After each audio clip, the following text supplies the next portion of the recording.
This is Donald Parham. You're listening to Chargers Unleashed, part of the LAFB Network. Stay jiggy. Hey, this is Chris, the second Chargers outside linebacker. And make sure you check out Chargers Unleashed. Guys, Chargers Unleashed. Sebastian Joseph Day. You know the vibes. We outside. You checking in with Mike Williams from the LA Chargers, and you're tuning into Chargers Unleashed. Welcome to another edition of Chargers Unleashed. Jake Hefner and Daiyan Wolkenstein here with you from the LAFB Network. Today's show, of course, is being brought to you by BetOnline, Charger Bolt Family, and Rock Solid Sports Memorabilia. If this is your first time tuning into the show, make sure to hit that like and subscribe button on YouTube. You can also follow us on Facebook, Twitter, Instagram, Spotify, and Apple Podcasts. Daiyan Wolkenstein, the 2023 NFL Draft officially in the books. Thursday, Friday, Saturday. It was a hell of a weekend, along with the undrafted free agent pool. The Chargers, to summarize here before we get into the midst of things, almost stuck the landing, but for about 95% of the draft. I got to tell you, Dan, I don't think that I have actually felt this good as a whole about the draft in a long time. Maybe specifically since the Tom Telesco era. And I know other people were probably going to dispute that, but we're going to delve into everything as it relates to, obviously, the overview of all 3 days of the drafts, gives our draft grades on every single one of the Chargers picks, and talk about a few of the favorite undrafted prospects that the Chargers ended up picking up. Before we get into that, Daiyan Wolkenstein, sir, how are you? How was the rest of your weekend? How did you enjoy the rest of the draft, namely days 2 and 3, because I didn't see you? I am great. For those watching, you just saw my microphone make a fast appearance back on, realized it was not on the screen, and you heard me from echoes far, far away. I am great. Weekend was great. Draft party at the Hefner residence was, as the kiddos say, lit. For a number of reasons. That's for sure. That's for sure. Yes. I got to say, we're going to get into it on this episode about the draft and draft grades and UDFAs that the Chargers signed, which, by the way, 18 UDFAs. That might be a record that I've seen, at least that I know of, for this Chargers team. Jake, how are you? How are you feeling today? I feel great. Like I said, I came away from that draft feeling like the Chargers got a lot of the targets that they wanted, and we'll get into that as far as these selections goes. The funny thing about it is, Dan, is that I probably am feeling better about it, considering that the Chargers didn't reach in the third round. That normally is like the downer for me. It's normally the big question mark for me, and this year they did not do that. And obviously, if you guys had missed it, go and check out Dan's interview that he had with Daiyan Henley that he literally just put up in the midst of the day 3 of the draft. Dan was able to plug away a quick interview with him, but it's a fantastic interview. I'm sure that Daiyan Henley is going to become a fan favorite if he is not already with this team. But tremendous job by Dan on Saturday on that. But Dan, I'm ready to get into this. Let's fully put the bow on the 2023 NFL draft for the Chargers. Let's go. We're going to talk about the Chargers draft haul 1 through 7. We'll also give draft grades for all of them, and then we'll get into the UDFAs the Chargers signed, which we may have some diamonds in the rough, if you will. But first, Jake, let's talk about our friends over at BetOnline. I want to remind everybody that BetOnline remains your number one source for all of your betting needs this season. Always the fastest and easiest way to bet on all of your favorite sports and events. So head on over to betonline.ag and receive your 50% welcome bonus with your first deposit. Just remember to use that promo code BELIEVE. That's BLEAV with BLEAV to receive your rewards. BetOnline, where the game starts. So Jake, we're going to get into, obviously, draft grades for each of these guys. And why don't we do draft grades sprinkled throughout each of these? But before we do that, Jake, let's kind of go into each of the Los Angeles Chargers draft picks. 1 through 7, Chargers ended up staying put, which a lot of folks are looking for a trade up, trade down. Who knows what it was? Chargers stayed put. Tom Telesco talked about it in his presser, that things just didn't present themselves, didn't want to force anything. They had conversations about trading, but they never ended up materializing. So Chargers go with the first round pick, number 21, Quentin Johnston. We talked about this one on our day 1 recap. Jake, now that we've had some time to marinate on this for a bit, I know I'm the optimist, so I'm going to keep my mouth shut here for a second. Jake, how are you feeling about this now, Monday after the draft? Dan, I feel about the same way today as I felt after stewing on it for a little bit on last Thursday night. If we were to give it kind of a B in the range of how I'm feeling about it, I'll give it the grade of a B as far as my grade on it. I still think, given the board had fallen, would I have gone a different way personally? Sure. But there was a run on wide receivers that you saw starting at 20 to 24. And when you look at what Quentin Johnston brings to the table, I felt like he kind of got lost in the shuffle of things as we got closer to the draft, with everybody talking up JSN. Zay Flowers was getting a lot of push, and obviously Jordan Addison was still there. But in the sea of, as we said about this on Friday morning, in the sea of so-called slot wide receivers as far as their size goes, Quentin Johnston was the outlier in this as it related to his size. And I think that when you find out how he's going to be utilized in this offense by Kellen Moore, not just to have two deep threats in himself and Mike Williams, but it brings you back to the days of like the Malcolm Floyd, Vincent Jackson style days.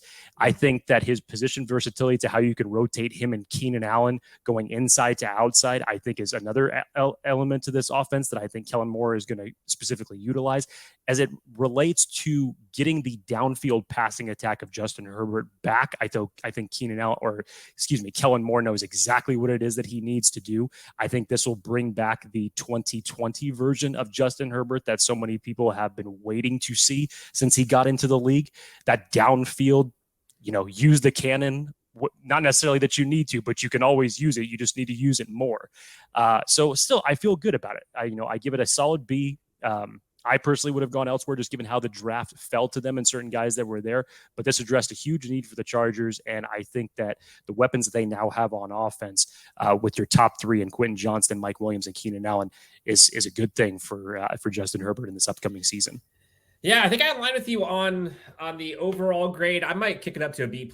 I think the Chargers throughout, and you'll kind of see this as a theme for me, the Chargers throughout seem to me to have a very targeted and responsible draft. Those are the two words I use to describe how they proceeded throughout day 1, 2, and 3. We all knew Chargers needed speed. We all knew Chargers needed depth of wide receiver. We all knew the Chargers had a lot of money short up to the wide receiver group. Check. Quentin Johnston fixes and alleviates all three of those. Speed, explosion, downfield threat, gives you a little bit of a wiggle as a slot / yak guy. Rookie contract for a wide receiver at a premium position. You got to love that. Don't know what's going to happen with Keenan Allen and Mike Williams. And the guy's a stud. Now, are there things he could do better? Of course. But Chargers went for the guy that they felt was going to unleash Justin Herbert the most, pun intended, in round 1. They could have gone a different direction. They could have gone Zay Flowers. They could have gone Nolan Smith. They liked Quentin Johnston, and they got him as the wide receiver for them. Again, I go B+. I think the upside is huge. Probably the best upside of any receiver in this top tier of the draft class. I trust Kellen Moore. I trust Justin Herbert. I'm all about it. Jake, round 2, we talked about. A lot of folks were clamoring, ourselves included, about the Chargers needing to go edge in this class, or else they weren't going to be able to realistically get one that was going to provide any sort of quality depth. Chargers went out and got, at round 2, pick 54, Tuipulotu out of USC, followed by round 3 of Daiyan Henley in pick 85 in the 3rd round. Jake, thoughts on round 2, round 3, grades for each? When we did the live show on Saturday morning, talking about kind of our recap of these two picks, Tuipulotu was one of the guys that I was hoping that could have been a possibility for the Chargers. And as the edge players started coming off the board early in round 2, you kind of felt, okay, maybe they're just going to take this round, shift in a different position, because as far as value goes, where are you looking for it here in the 2nd round? And in the mix of things, I'd almost forgotten that he was still on the board there. And when I found out that they had taken him, I thought this was such a smart move by the Chargers, because yes, you need help, and as relates to the pass rush behind Joey Bosa and Khalil Mack. But he is so versatile in his skill set to where you can rotate him inside, outside. Daniel Jeremiah believes that he's firmly going to be positioned on the outside, specifically as an edge rusher, but he has so much power, Dan. And does he still need some refinement in his pass rushing skills? Absolutely. But I think that you can use him as a versatile chess piece, a la in the mold of a Morgan Fox, to where this is a guy that Brandon Staley is going to love to move around on this line. And you're bringing in a guy who had 13 and a half sacks, which was the most in college football. So the production is there. I think he's got the motor, the hands, the handwork that you need for someone coming off the edge in this circumstance. I think this was a fantastic move for the Chargers, picking him up in round 2. And literally, as far as like those second day edge goes, which everybody was expecting to go, because you still had 6 edges that went off the board in round 1. So you already knew that you had to jump on this with your first 2 picks as far as the edge priorities goes. The Chargers could not miss out on that. And then I believe truly, as far as one of the more versatile prospects in this draft, the Chargers came away with a great one. What's your grade? What are you giving this one? I give this one a solid B+. I know as far as the edges that you probably would have hoped would have been there for the Chargers, as far as the more, pass rush specialist goes, that could have come in and made a more immediate impact as an edge 3. I still think this was tremendous value for the Chargers and a great get for them. And in terms of the edge class to round it out of the top premier guys, again, I think versatility is the biggest aspect that people need to look at here when it comes to Tuipulotu. Yeah, and I think one of the key things is, a lot of Chargers fans were looking at other players within this position group that may not have been what the archetype was that Staley and company were looking for. You saw a lot of like the Derek Halls, Nolan Smiths, all those kind of guys go ahead of him. They might not want those guys. Like, they might not want that archetype, considering who they already have at 1 and 2. Like, they might want one of those Swiss Army knife types that could do it a whole bunch of different ways. And he arguably is the best one at that. I believe Rick Salatella, NFL Draft Bible, has him, I want to say, either 1 or 2 in top, I think it was 4-3 defensive ends. That's this guy. Again, targeted, responsible. Give this one a B+ as well. You'll notice a theme as we continue on. Most sacks in college, second most tackles for loss. The guy's in a production machine. I think he's good to go. Round 3, pick 85, Daiyan Henley. Saw him on the last episode of Chargers Unleashed. Gushed about this being one of the steals. He talked about it personally, how he and his father were talking about, although he may be a steal, gives him a little bit more of a chip on his shoulder, and he's glad to be home. Athleticism for days with this guy. He can do it all. Sideline to sideline, speed, interceptions, tackles for loss. He's got forced fumbles. He does it all.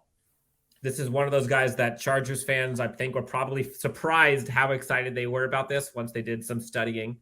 I give this one, this might be A-, in my opinion. I might go in the A direction here just because they know they have to fix the linebacker squad. They got Eric Kendricks. This man is a whole different beast than the Chargers have had in the past.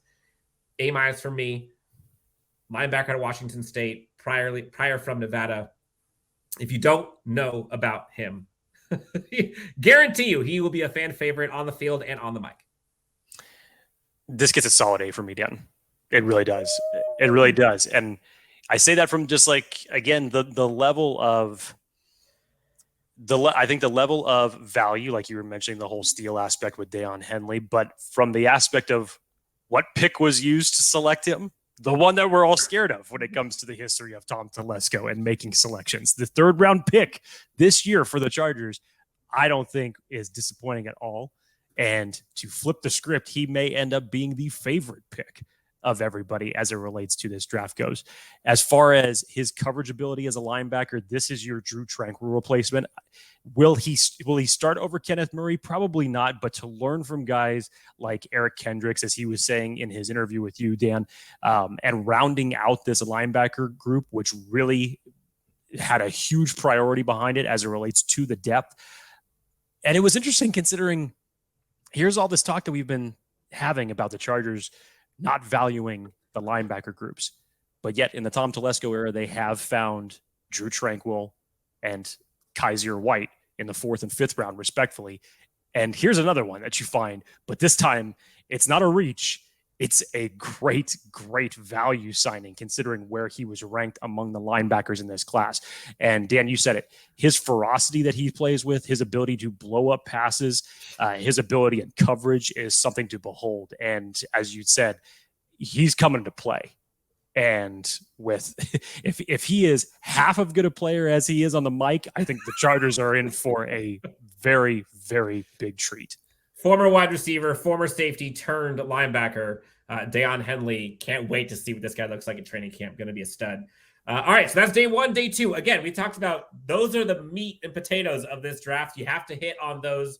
And the Chargers went for production, they went for need, and they went for BPA after they were able to go QA or Q Johnston, excuse me. So on to day 3, and this is where things got wild. This is when things got fun. You saw the Chargers go round 4, round 5. Chargers fans have been clamoring for. You and I have talked about the need to double dip at wide receiver so they can kind of get this wide receiver room a little bit more explosive. Derius Davis, the wide receiver out of TCU. They go TCU number 2. They get the burner. I think he's the second fastest person at the combine. 4.36. I want to say he's the fastest wide receiver. Offensive weapon, Derius Davis. So many D's on this. This is crazy.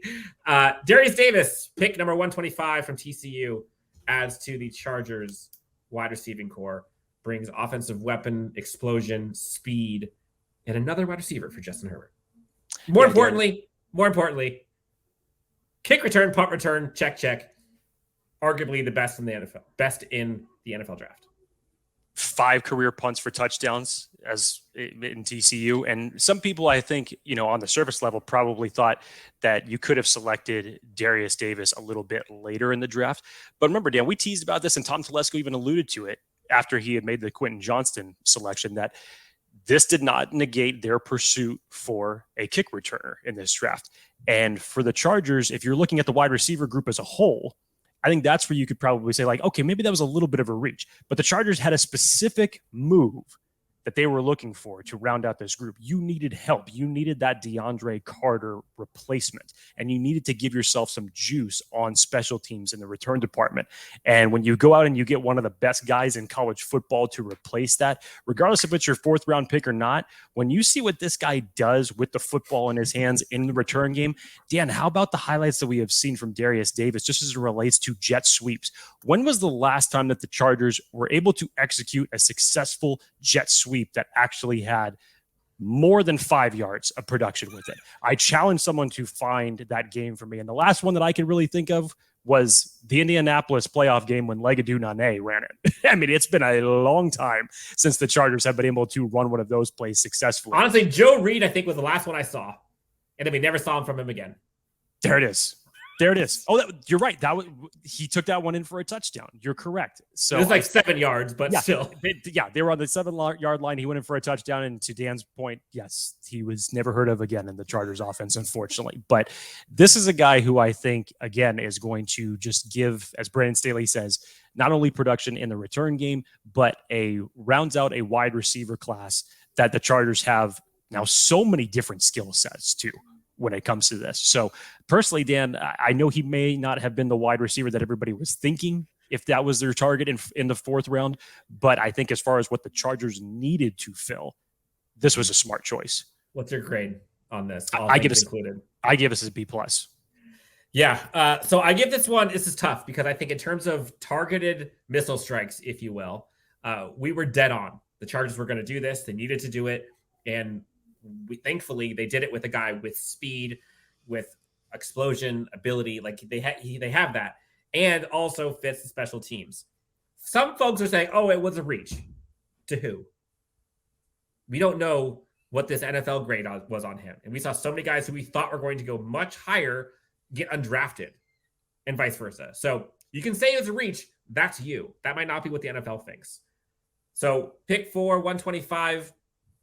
What he gives the Chargers is so important, and it was such a pivotal part of this offense and special teams. I'm going probably B+. They could have got him in maybe round 5. I don't know, but what do I know? If it was round 5, probably would have gone A.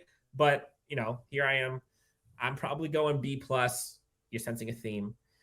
Then round 5, the freaking mountain of a man, Jordan McFadden out of Clemson.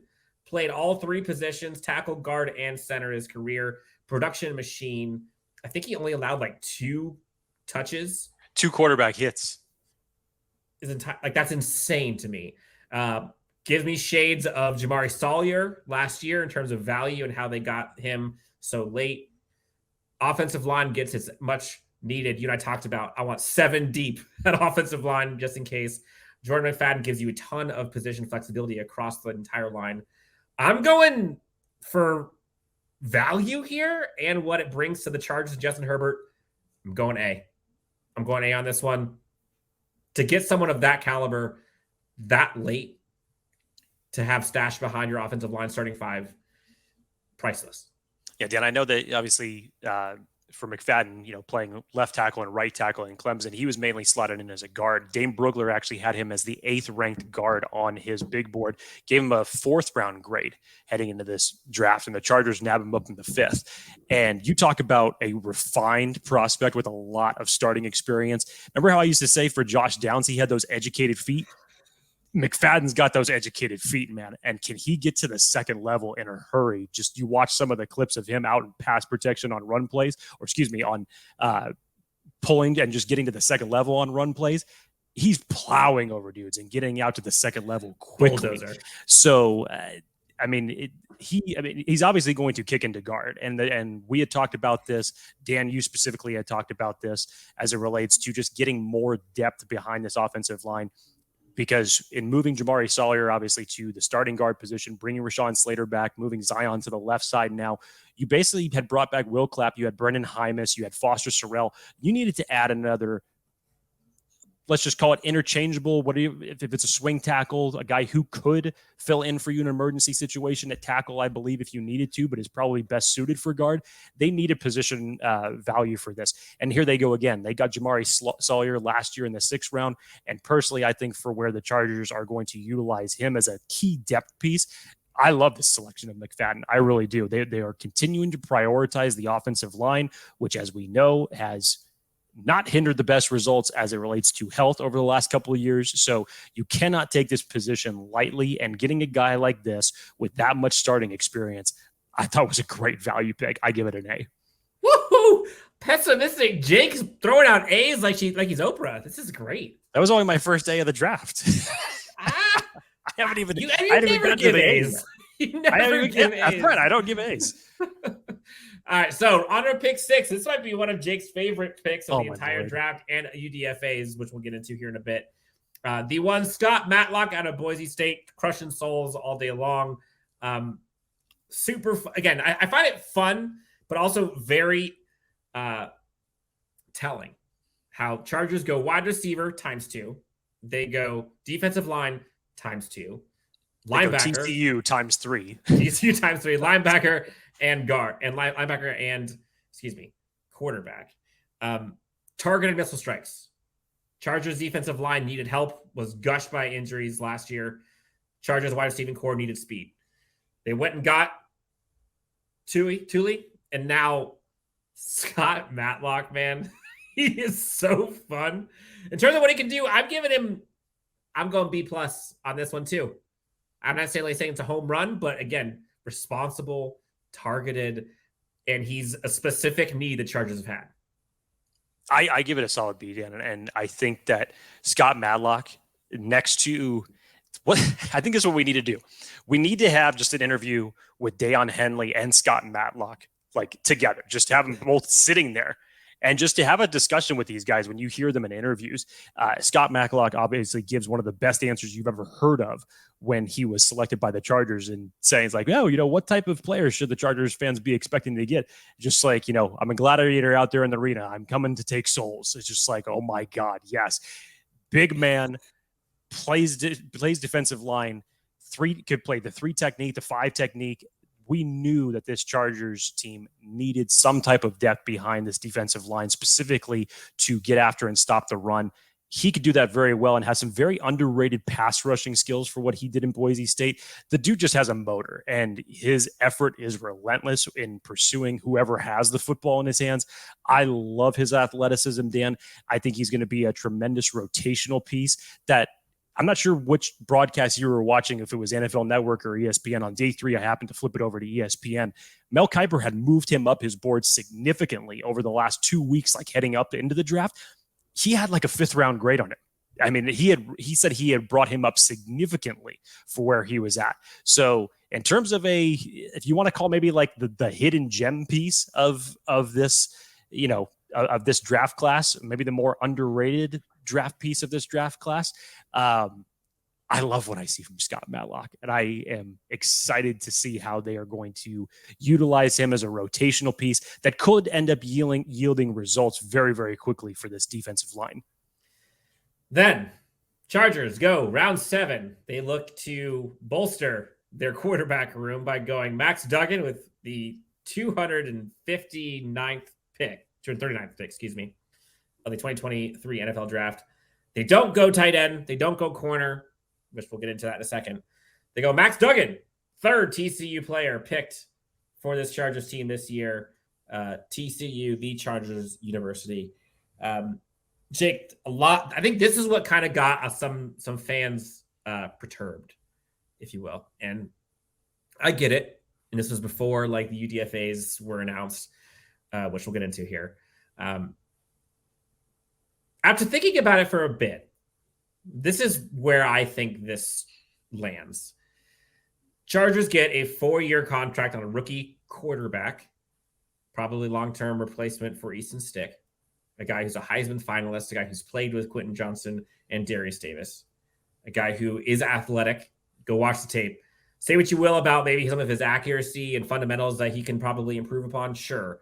But realistically, this is a backup quarterback for your future. People say, well, why are you drafting that? Well, go look at who the UDFAs were after him that the Chargers could have selected and fought for in the UDFA period. In my eyes, I think Chargers go after this purely because they knew they can go get a bunch of UDFAs later, and they can make sure that they guarantee they can have their backup quarterback. And also, let's be real, it's a 7th-round pick. When's the last time a 7th-round pick was productive for this Chargers team? I'm talking productive. Like, sure, we've seen, like, I don't know, Xander Horvath do something. KJ Hill was here for 2 seconds. Like, realistically, 7th-round pick. I'd rather have a guaranteed backup quarterback for 4 years as a 7th-round pick than risk it on any of those other guys. And then when you fast forward to the UDFAs, 18 of them signed.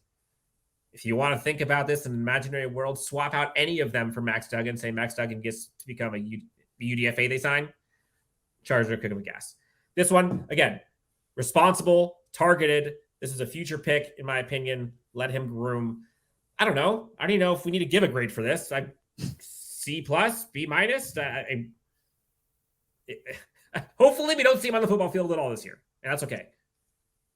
I mean, I think that, again, Dan, I kind of looked at this as far as there were still players that were still on the board in the 7th round where you're kind of questioning, like, how the hell are they still there? Like, this makes so much sense. Like, if the Chargers select player X, Corey Trice. This is great. I was trying to keep it subtle, but thanks, Dan. Yes, if they select a player like that, this could have been just like knock it out of the park type of a draft for Tom Telesco. And according to fans, though. Well, I mean, I think whether it was according to fans or according to anybody, but right after Duggan went, Corey Trice ended up going about 3 picks later to the Pittsburgh Steelers when he was selected. So, of course, I just like, oh, God, it was right there. But to your point, Dan, yeah, I think more of where I have it, and hopefully this would maybe be the last year that the Chargers would do this, is that we have had the issues with 3 quarterbacks on this roster for some time now.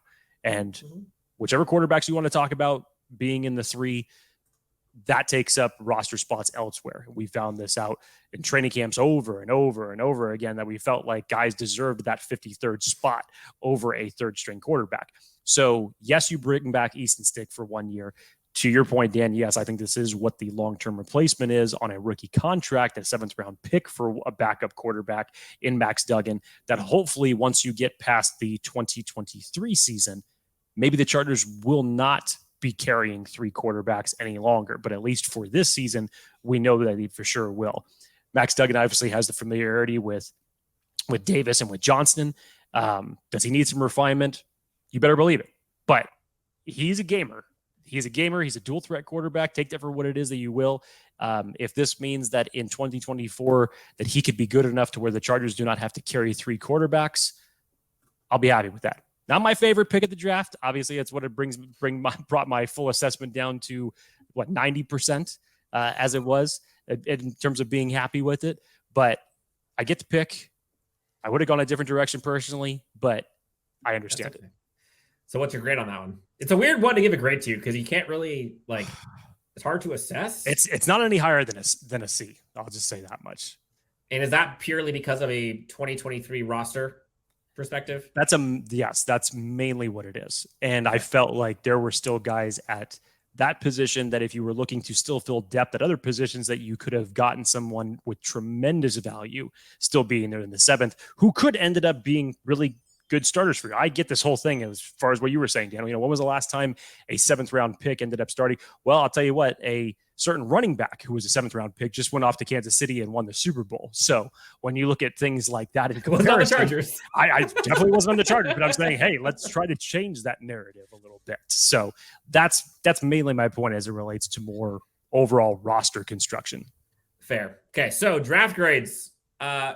Jake, of all these guys, I think I know the answer, but favorite pick at their position, whether that's position of play, whether that's position of when they were drafted, your favorite pick for whatever reason goes to. It's really a toss-up between Tuli and Daiyan Henley. It really is, because the need for pass rusher that the Chargers had to get with at least one of their first 2 picks was critical.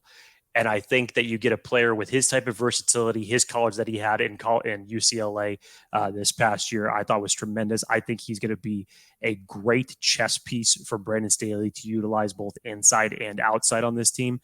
But man, it's hard to not give it to Daiyan Henley for just, again, I put most of the weight from the standpoint that he was the 3rd round pick.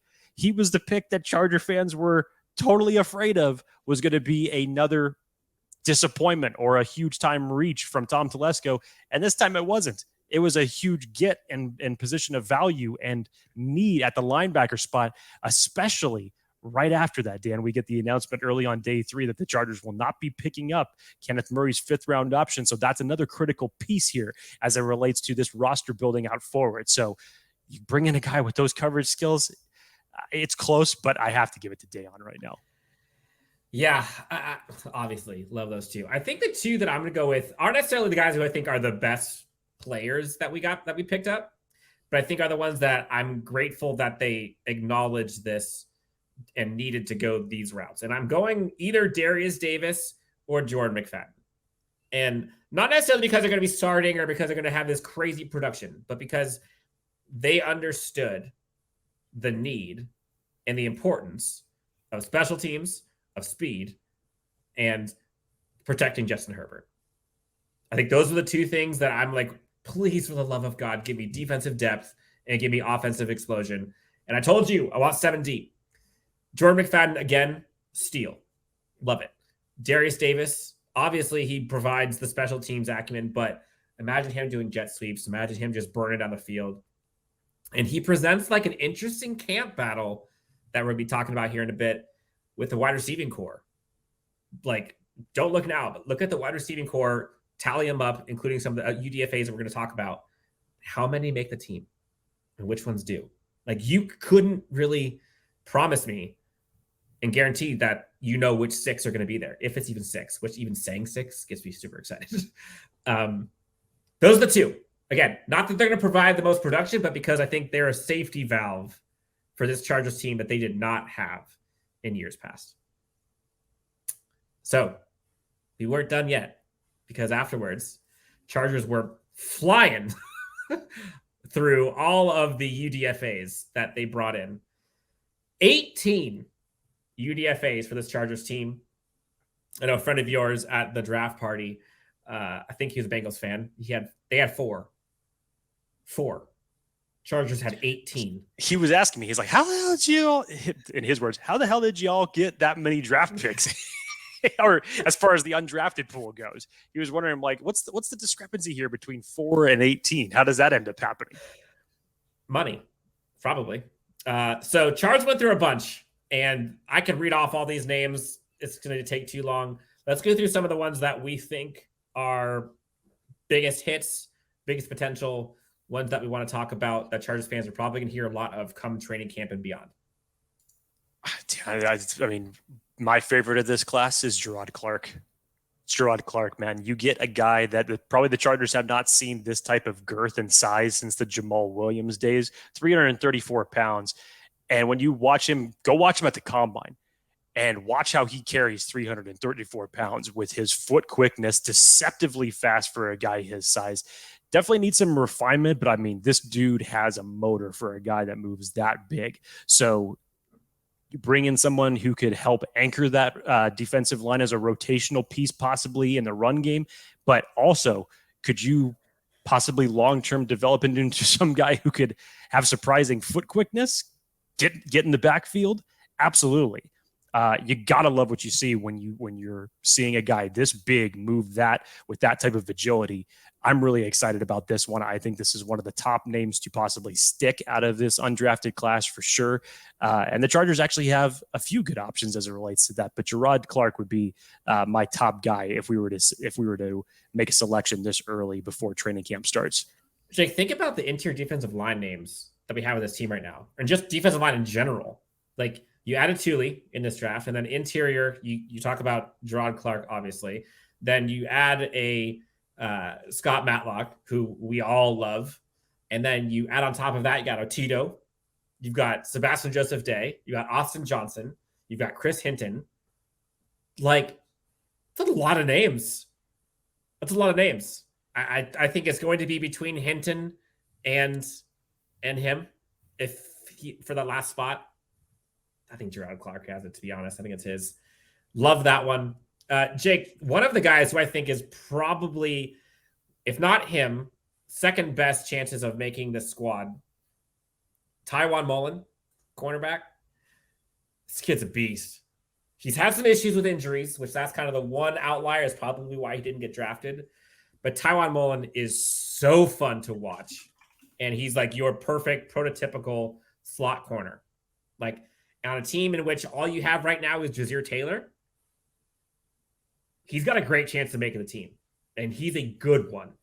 So go check out this guy. He's a fun one to watch. Taiwan Mullen, one of my favorites. Jake, another one. You heard about wide receiver. We talked about it. Pokey Wilson out of Florida State. Somebody mentioned this in our comments. I don't remember who it was, but he totally has, like, from a play style perspective, totally has like a Tyron Johnson, T. Billy vibe to me, the way that he plays. I get more of like the T. Billy vibe, if you will. I definitely get more of that from him. Yeah. I would love to see camp battle with him. Because again, go back to the wide receivers now. Like, count them for me. Mike Williams. You know for sure that the Chargers are going to keep 6 this year. Well, I mean, that much you know. I hope. I would hope so. But even still, there's going to be a bitch of a competition That's for what I'm saying. anybody else that's trying to stick. So yes, we know Quentin Johnston. We know Mike Williams. No Keenan Allen. We know Josh Palmer. That's 4. Okay? That's already 4. And now let's just say there are 2 spots left. You got Darius Davis, Jalen Guyton, possibly Pokey Wilson. Like, one of those guys isn't going to make it. And, like, I'm excited. I love that. I mean, if Pokey Wilson is the odd man out, it's going to be kind of bummer. But that just means Jalen Guyton balled out. Or vice versa. So, that's going to be a fun one. Any other guys that you thought were interesting? I did think that the couple of the guys, safety out of, I want to say it was Ole Miss. What's his name? AJ Finley. I like what he brings. Really cool story about him, by the way. I got married while he was in college. One of the team leaders on that defense, if not the team leader on defense. And then the other one, not quite sure what's going to happen with this, but the running back, Elijah Dotson, could be a fun one to keep your eye on too, Northern Colorado. Those are some of the names I probably would stick with. We haven't talked about one position, Jake, that I think people are probably wanting to talk about. I'll let you take the lead on this one. They did get one tight end as a UDFA. Yes, they did. It's pronounced Ezeki. I'm assuming it's Michael Ezeki out of UCLA that they ended up selecting. I believe so. So there was two positions specifically that we were a little bit surprised the Chargers were not able to select when it relates to 7 rounds in the NFL draft. That was tight end, and that was corner. We thought for sure we would have been seeing a defensive back at some point in this draft with the way that Brandon Staley loves defensive backs and has talked about how you cannot have enough of them. And we were just talking about this after day 2, the insurance that you need, not just for J.C. Jackson, whenever he's able to come back, it's still completely up in the air, even though early signs are promising. But you still need it from a standpoint of we don't know what it's going to look like beyond the time when Mike Williams will no longer be on this team past 2023. We don't know as it stands right now. So I felt like if you got another body in there for insurance, that would have definitely helped. So I was very surprised, namely in the 7th round, that you didn't choose to go that route.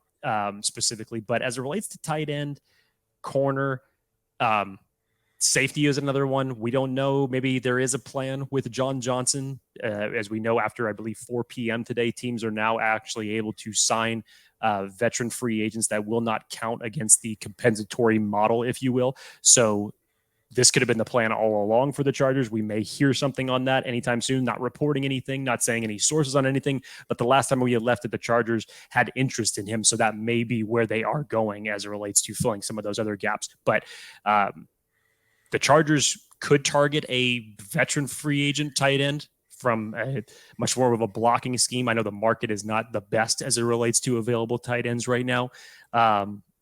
And let's see if they end up bringing Bryce Callahan back. Who knows if that is a possibility or not. But between now and the end of training camp, there are still veteran free agent players that are out there. And also, who's going to be surprise cuts from other teams that the Chargers could end up picking up. So the work is not done by no stretch of the imagination. Not done by a long shot. No, you heard on the corner part, you heard Brandon Staley talk about kind of the quote-unquote health of the cornerback and DB room in general. And they've invested heavily on that the last few years. And because of that, that's why they didn't feel the need they had to go corner in this year's draft specifically. Now, they went through a whole bunch of UDFAs. They got some in there. But the reason why they felt they didn't need to go corner is because they felt they were healthy at the corners position on the roster. We'll see. J.C. Jackson's a big outlier. I will say this, Jake. The fact that they did not select a corner of that size, that type, archetype, if you will, not necessarily even to his value or to his success, but just that archetype. I'm bullish. It seems like the team's bullish on J.C. Jackson. You saw all his recovery videos and stuff. Like Telesco's talked about him being back with some capacity by training camp. The team, there's no way they're not comfortable when they don't select a corner in the draft. Like that, I saw that as interesting. Like, is that too much? Am I no? I mean, you would hope that would be the reasoning for that. I think it falls into the same reasoning that people felt like, well, why didn't the Chargers end up taking a running back for the Austin Eckler situation? As Daniel Popper alluded to, if they didn't target a running back in round 1, he felt like that was a clear indicator that the Chargers felt like something was going to be resolved with Austin Eckler getting closer to training camp. So you get this sense that because not one was not targeted during the draft at any point, that they could feel like they could get a resolution done with Austin Eckler, whether it's just for 1 year or years beyond that. Who knows? So you have to kind of think there has to be a plan behind the Chargers doing the moves that they did and the moves that they didn't do. Chargers draft haul complete. UDFAs complete. At least for now. We'll find out what to do in free agency. But again, Quentin, Johnston, Tuipulotu, Daiyan, Henley, Derius Davis, Jordan McFadden, Scott Matlock, Max Duggan, followed by 18 UDFAs are now Los Angeles Chargers. We know what this team looks like right now. The exciting part now, Jake, is we get to actually discuss the potential of actual players on this actual team coming up. We do have a few special guests coming here in the next week or two, so be on the lookout for that. Jake, anything else you want to tell our great friends before we head out of here? How many days until the 2024 NFL draft?